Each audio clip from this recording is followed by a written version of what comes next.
Bien, on dit souvent que l'habit ne fait pas le moine. Rassurez-vous, je ne vous prendrai pas d'assurance à l'issue de la soirée. Bien. Merci Fred. Bien. Ces 6 dernières années, le logement sur Colombes a particulièrement souffert avec Nicole Goueta. S'il fallait caractériser sa politique, votée par tous les candidats de droite à cette élection, c'est le mot abandon qui me semble le plus adéquat. Abandon de toutes les Colombiennes et tous les Colombiens, quelle que soit leur situation face au logement. Abandon des 4500 demandeurs de logements sociaux dont les démarches n'aboutissent pas ou dans des délais extrêmement longs. Abandon des habitants du parc social qui voient leur résidence se dégrader, leurs charges augmenter et leur demande de changement de logement rester lettre morte. Abandon des expulsés, des SDF, des familles à la rue et des nombreux mal logés du parc privé, victimes de marchands de sommeil. Abandon des propriétaires qui, dans les zones pavillonnaires, sont confrontés à l'appétit sans borne des promoteurs. En résumé, quelle que soit la population, locataires, copropriétaires, propriétaires, demandeurs de logement, salariés à Colombes, souhaitant se rapprocher du lieu de travail, toutes et tous vivent mal cette situation. Il y a urgence à mener une autre politique du logement qui réponde aux attentes des Colombiennes et des Colombiens. Nous mesurons l'ampleur de la tâche, mais nous sommes prêts et préparés pour agir dès le 23 mars. Colombes est bétonnée de toutes parts, laissée aux mains des promoteurs et de la spéculation immobilière.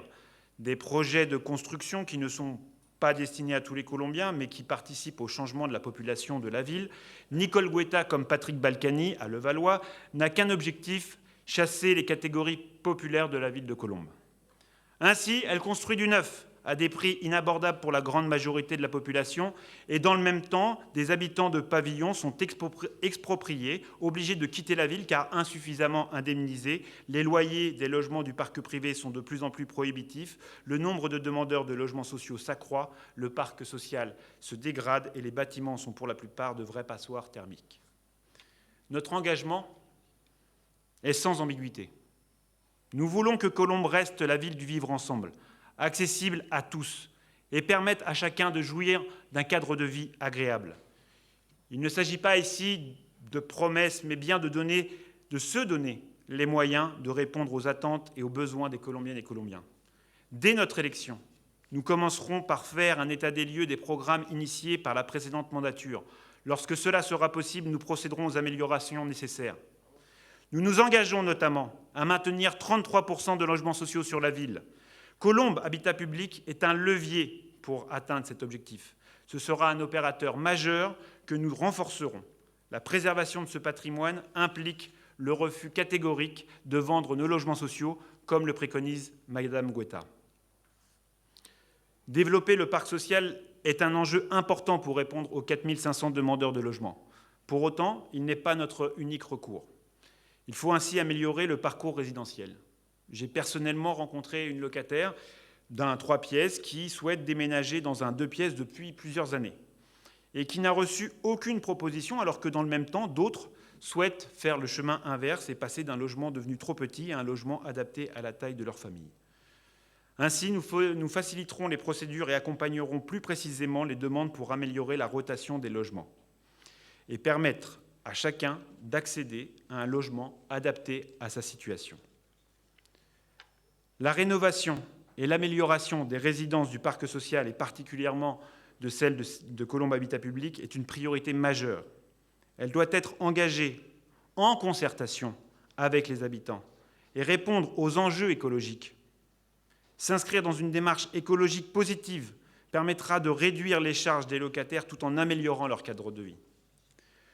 Nous aurons également une attention particulière sur les conditions de logement des personnes en situation de handicap.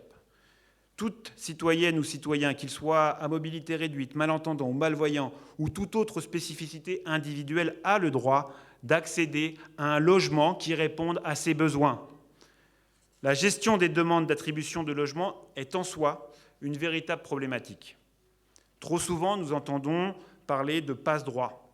Autant être clair, nous rejetons de telles pratiques.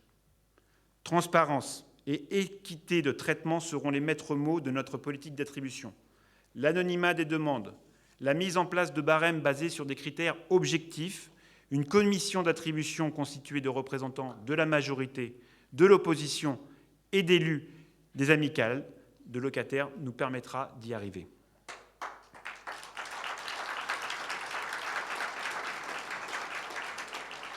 Ne plus laisser la place aux soupçons et aux doutes, voilà notre objectif. En tant que communiste, la question du logement social est une de mes préoccupations majeures, mais elle n'est pas la seule. Colombes est riche de sa diversité, et sa zone pavillonnaire est la plus vaste à proximité de Paris. Comme les logements sociaux, elle est l'héritage de l'action politique conduite par Dominique Frollo, accompagnée de tout temps par le rassemblement des forces de gauche. Alors oui, il est essentiel de préserver notre zone pavillonnaire en refusant de la livrer aux promoteurs qui n'y voient que l'occasion de plus-value et d'opportunités commerciales et spéculatives. Il est également urgent d'engager la transition écologique par une politique volontariste. En cela, notre équipe répondra présent, notamment par la création d'une maison de la transition écologique afin d'informer, accompagner et inciter les propriétaires dans leur démarche. J'arrêterai ici l'énumération de nos propositions, mais je souhaiterais quand même faire un point à 2 jours de ce 8 mars, journée du droit des femmes, pour le droit des femmes. Parce que les premières victimes du mal-logement, les premières victimes qui se retrouvent bien souvent dans des situations inextricables face au logement, eh bien, ce sont les femmes. Et je crois qu'il est de notre responsabilité d'en prendre la mesure et d'être à la hauteur de cet enjeu.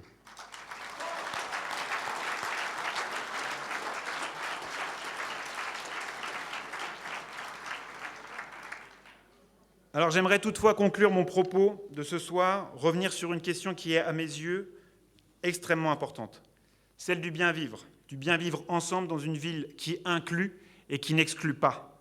Oui, nous voulons construire une politique ambitieuse pour que Colombes redevienne une ville où il fait bon vivre. Alors ensemble, donnons-nous les moyens de rassembler toutes les forces de progrès le 15 mars pour aller à la victoire le 22 mars. Votons, faisons voter pour la liste, pour notre liste, pour Colombes, conduite par Patrick Chemovic. Et j'ai envie de dire #Tapez6.